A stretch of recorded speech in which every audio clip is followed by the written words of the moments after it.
Bismillahirrahmanirrahim. Assalamualaikum warahmatullahi wabarakatuh. Perkenalkan, nama saya Dimas dan saya akan menjelaskan tentang suatu esai atau bagaimana cara membuat esai LPDP. Nah, jadi sebenarnya ini tuh dibuat karena ada seorang teman yang inisiatif.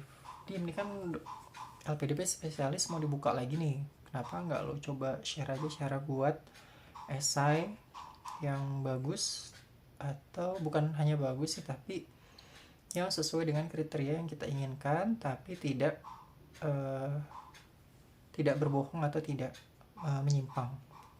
Nah, bahas aja ini salah satu esai yang sudah pernah saya buat pada saat seleksi, udah lama banget, tahun 2018 atau 2019 berarti ya. Nah, jadi tuh LPDP spesialis itu baru ada lagi setelah 2 tahun lebih lamanya tidak ada. Nah, oke, langsung gak usah lama-lama, kita bahas aja kali ya. Nah, ini contohnya ya, paragraf pertama nih.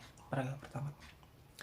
Berdasarkan data profil kesehatan Jawa Tengah tahun 2016, Kabupaten Grobogan memiliki masalah kesehatan, terutama di bidang kesehatan anak. Kabupaten Grobogan menempati peringkat pertama di Jawa Tengah untuk angka kematian neonatal dan bayi sekitar 13,35 per 1000 kelahiran hidup untuk angka kematian neonatal dan 17,08 per 1000 kelahiran hidup untuk angka kematian bayi. Sedangkan untuk angka kematian balita, Kabupaten Grobogan menempati peringkat kedua dengan jumlah 20,03 per 1000 kelahiran hidup. Nah, dengan masalah kesehatan ini, program Pencerahan Nusantara yang merupakan salah satu program unggulan CISDI atau Center for Indonesia Strategic Development Initiatives menempatkan Pencerah Nusantara di Kabupaten Grobogan, Jawa Tengah. CISDI merupakan lembaga swadaya masyarakat hasil dari transformasi kantor utusan khusus Presiden Republik Indonesia untuk Millennium Development Goals yang berfokus pada pembangunan kesehatan, keterlibatan pemuda, dan sosialisasi Sustainable Development Goals. Nah, setiap tim Pencerahan Nusantara terdiri dari 5-6 orang dengan latar profesi kesehatan dan non kesehatan yang berbeda-beda. Mereka diharapkan dapat berkolaborasi sesuai dengan keilmuan masing-masing untuk mengatasi masalah kesehatan di wilayah kerja penempatannya. Nah, jadi paragraf pertama itu adalah background dulu. Background, kita berangkat dari sebuah masalah yang bisa itu masalahnya dari tempat kerja kita, baik itu di rumah sakit ataupun yang ruang lingkupnya komunitas. Nah, itu bisa kita blow up, tapi tentunya dengan data-data yang real. Jadi kita ngejelasin angka, kita jelasin sumbernya dari mana, kayak gitu. Nah, tadi kita bahas nih dari masalah itu, akhirnya muncullah Pencerahan Nusantara. Baru sebenarnya apa sih Pencerahan Nusantara itu? Nah, baru dijelasin di paragraf kedua, yaitu saya yang pernah menjadi bagian dari Pencerahan Nusantara. Nih ya. Pada tahun 2017, saya terpilih menjadi bagian 50 orang Pencerahan Nusantara angkatan kelima yang lolos seleksi dari ribuan pendaftar lainnya. Saya bersyukur diberikan kesempatan berkontribusi secara langsung untuk memperbaiki derajat kesehatan di Indonesia, khususnya di Kabupaten Grobogan.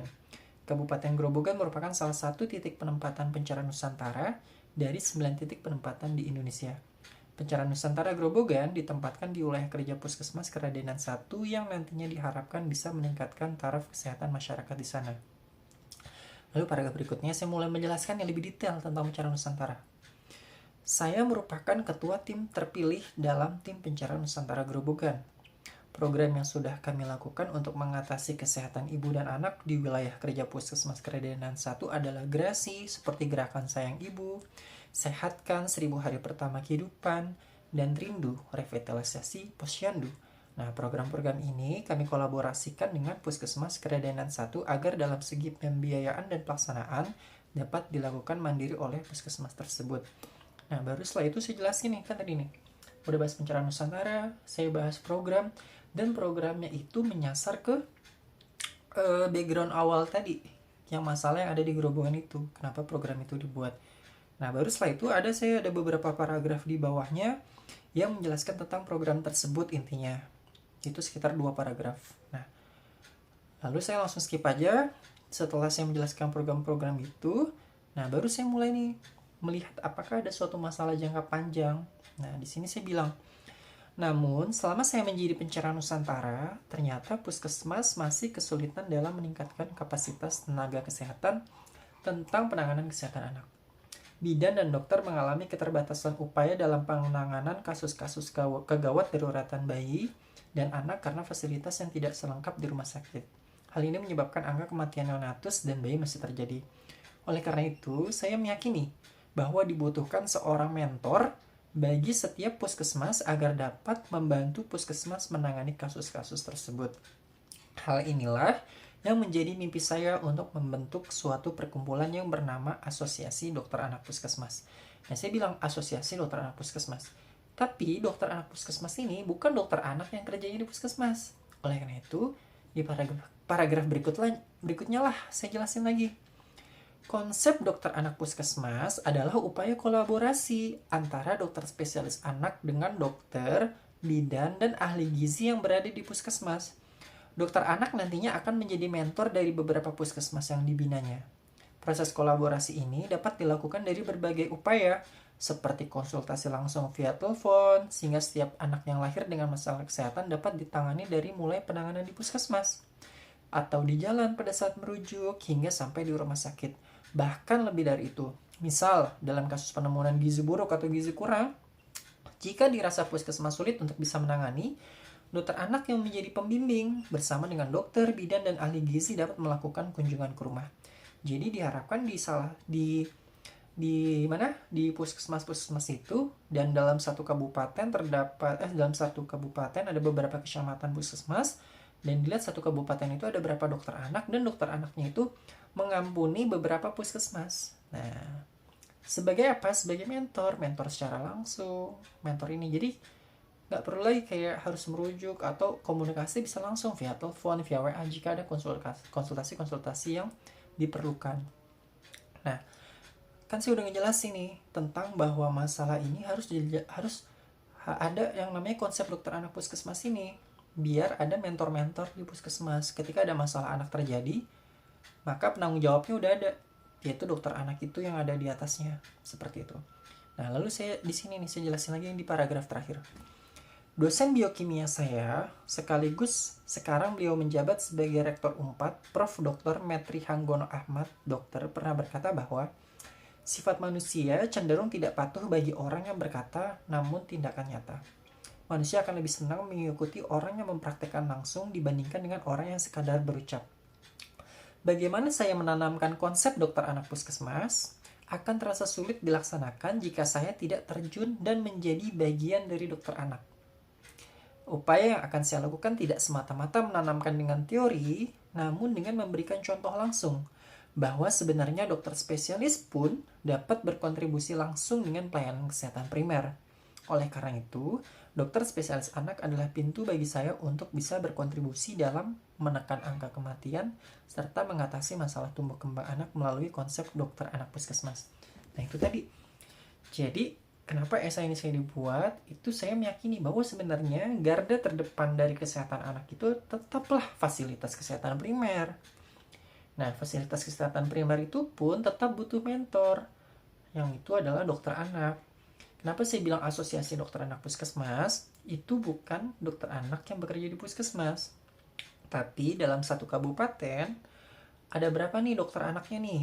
Oh, ada 5. Puskesmasnya 15, berarti satu dokter anak akan mengampu 3 puskesmas. Bukan sebagai perintah langsung atau gimana, tapi apa, sharing atau boleh konsultasi langsung, atau bisa penanaman kependidikan secara berkala, misalnya tiap bulan kita adakan sharing atau kita lakukan edukasi langsung, atau bisa juga di suatu area yang sebenarnya pasien tidak bisa merujuk ke rumah sakit, misalnya gizi buruk, bisa langsung didatangin sama si dokter anak ini. Karena apa? Dokter anak ini udah terstruktur nih, dia sudah mengampu beberapa puskesmas, seperti itu. Jadi intinya dalam membuat SILPDP itu kita harus tahu masalah, habis tahu masalah, apa yang saat itu kita lakukan di masalah itu. Selanjutnya, tahapan apa yang sebenarnya ketika kita sudah menjalankan ternyata masih muncul masalah. Nah, oleh karena itu saya ingin terjun langsung lah sebagai profesi itu. Atau misalnya kalian mau ngambil S2 atau kalian mau ngambil spesialis. Nah, lalu alasannya kenapa harus profesi itu kayak saya? Kenapa harus jadi spesialis anak? Karena saya mau terjun langsung. Seperti itu. Oke, terima kasih teman-teman. Jika ada pertanyaan boleh eh, langsung komen di bawah atau boleh DM. Yang penting buat teman-teman yang akan melaksanakan seleksi beasiswa, khususnya beasiswa LPDP spesialis, semoga bisa dilancarkan, diberikan kelancaran baik itu dalam pikiran dan juga tulisan, dan yang pasti kita harus jujur ke dalam diri sendiri bahwa apa yang kita tulis itu adalah benar adanya dan kita mampu menjelaskan dengan baik. Terima kasih. Assalamualaikum warahmatullahi wabarakatuh.